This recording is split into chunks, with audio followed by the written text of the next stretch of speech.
জাহান্নামী। সে কি জাহান্নামী। খুব কঠিন আকার আমরা বলে পরীক্ষায় যাই হতাম না।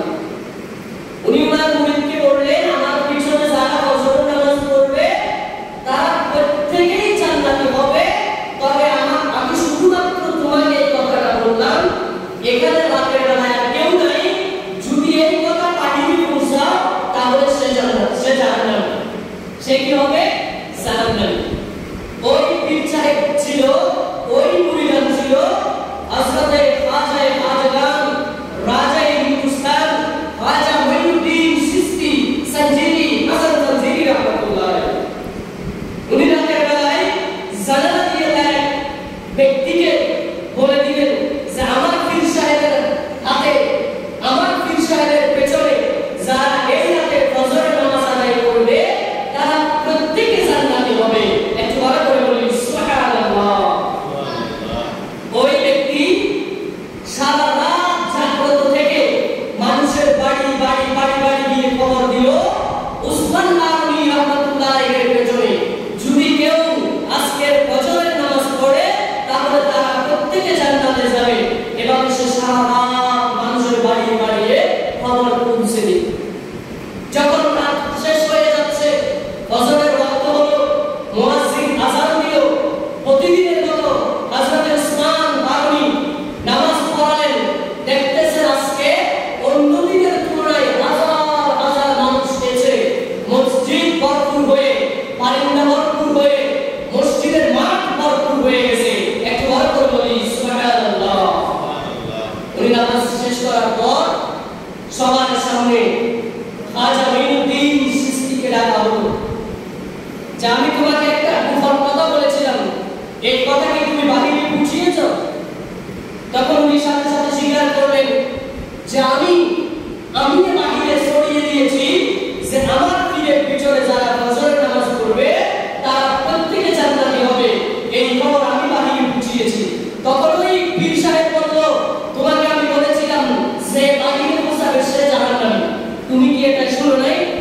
হুজুর শুনেছি। তো তুমি বাহিরে পৌঁছাইছো কেন?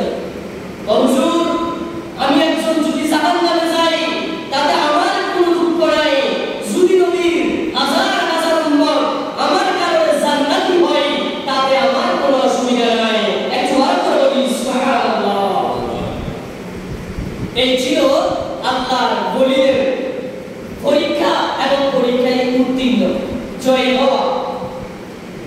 যেমন এরকম আরেকটা বর্ণনা পাওয়া যায়, এক আল্লাহর ওলি মহান ব্যক্তি বলেছেন তার অসংখ্য ভক্ত মুরিদকে ডেকে বলছেন যে আমার ডান হাত জান্নাতি, বাম হাত জাহান্নামী।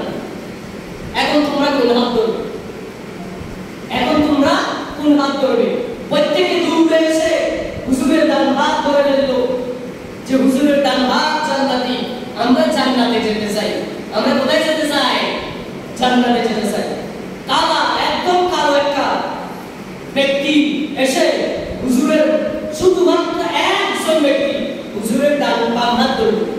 একটু বড় করে বলি সুবহানাল্লাহ। হুজুরের কোন হাত ধরল? বাম হাত ধরল। হুজুর আগে বলেছে আমার বাম হাত জান্নাতি, বাম হাত জাহান্নামী। প্রত্যেকে এসে হুজুরের ডান হাত ধরে ফেলল, সবাই জান্নাত চায়। তাই পাগল এসে দৌড়ে হুজুরের বাম হাত ধরে ফেলল। প্রত্যেকের সামনে হুজুর জিজ্ঞাসা করলেন, কিরে আমি না বলেছিলাম আমার ডান হাত জান্নাতি, বাম হাত জাহান্নামী, তুমি কেন আমার বাম হাত ধরলে? তখন ওই ব্যক্তি উত্তর দিচ্ছে, আমার এইটুকু আত্মবিশ্বাস আছে, আমার এইটুকু বিশ্বাস আছে যে আমার পীরের ডান হাত যদি জান্নাতি হয় বাম হাতও জান্নাতে যাবে। একটু বড় করে বলি সুবহানাল্লাহ। বিশ্বাস যে আমার ডান হাত, আমার পীরের বাম হাত কোথায় যাবে? জান্নাতে যাবে, এটা আমার বিশ্বাস। তো উনি ওই মহান আল্লাহর ওলি বলেছিলেন, তুমি জয়, তুমি ওলিয়ত হওয়ার, ওলি হওয়ার উপযুক্ত। সেখানে উনি ওই ব্যক্তিকে খেলাফত দিলেন আর বললেন, আজ থেকে তুমি একজন আল্লাহর ওলি, আমি তোমাকে খেলাফত দিলাম। একটু বড় করে বলি সুবহানাল্লাহ। তা আমরা বিশ্বাস, আমাদের বিশ্বাসটাকে কঠোরভাবে বিশ্বাস করতে হবে। আল্লাহ তাআলাকে বিশ্বাস করব, গভীরভাবে বিশ্বাস করতে হবে। ছোটখাটো সামান্য বিশ্বাস দিয়ে হবে না, মুখের বিশ্বাস দিয়ে হবে না, অন্তর দিয়ে বিশ্বাস করতে হবে। কি দিয়ে বিশ্বাস করতে হবে? অন্তর দিয়ে বিশ্বাস করতে হবে। আল্লাহ তাআলা আমাদেরকে অন্তর দিয়ে আল্লাহ তাআলাকে এবং আল্লাহর দেওয়া আইন কানুন, রাসূলুল্লাহর সুন্নাহকে বিশ্বাস করার সেই তৌফিক দান করুন। প্রত্যেকে বলে আমিন। আর একটু আওয়াজে বলে আমিন। তারপর স্মরণে একটি নজর করি, প্রত্যেকে মনোযোগ দিয়ে শুনবেন।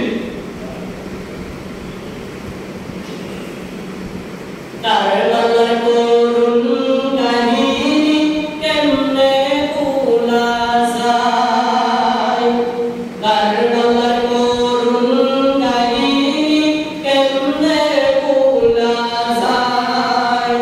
নবীর আওলাদ শহীদ করলো, নবীর আওলাদ শহীদ করলো, নিষ্ঠুরে জিরায়।